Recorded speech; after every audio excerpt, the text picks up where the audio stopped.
ठीक आहे, आता जे काय मिळालेलं आहे ते खासदारकी ही मतदारसंघामध्ये रत्नागिरीमध्ये बॅनर लागलेले आहेत की खासदार नारायण राणेंना दाखवा आणि 100 रुपये कमवा, हे बोर्ड लागलेले आहेत. ते वाचण्यासाठी तरी कधी रत्नागिरीमध्ये जा. आम्हाला वृद्धाश्रम आमच्या घरामध्ये आहे, बाळासाहेबांनी तयार करून ठेवलेला आहे, आम्हाला त्याची पर्वा नाही आहे. पण तुम्हाला तुमचे जे काय मुलांनी चालवलेला उच्छाद आहे, हैदोस आहे, त्याचा पश्चाताप तुम्हाला करावाच लागेल. दुसरीकडे पाहायला गेलं तर सिंधू पाणी करार जे आहे त्याच्यावरती शंकराचार्यांनी असं सांगितलं की ते पाणी तर बंद केलं, पण त्याचं नियोजन काय, कशा पद्धतीने, असा सवाल त्यांनी केला. खरं आहे ते की एवढं मोठं म्हणजे पंतप्रधानांनी घेतलेल्या भूमिकेचं आम्ही स्वागत करतो, पण त्याचे दुष्परिणाम काय होणार त्याचा सुद्धा अभ्यास त्यांनी केला असेल की नाही याची शंका आहे.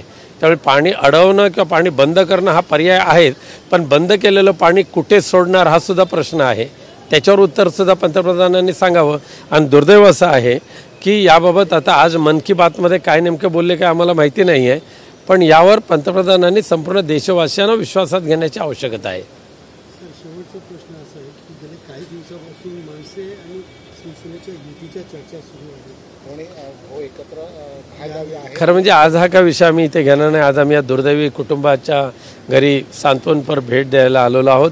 आणि पुनश्च एकदा मी मागणी करेन आपल्या माध्यमातून माननीय राष्ट्रपती महोदयांकडे आणि माननीय पंतप्रधान महोदयांकडे की पहलगाममध्ये झालेले बळी पडलेले हे जे 27 भारतीय आहेत हे केवळ दहशतवादी हल्ल्यामध्ये बळी पडलेले नाहीत, तर ते शहीद झालेले आहेत.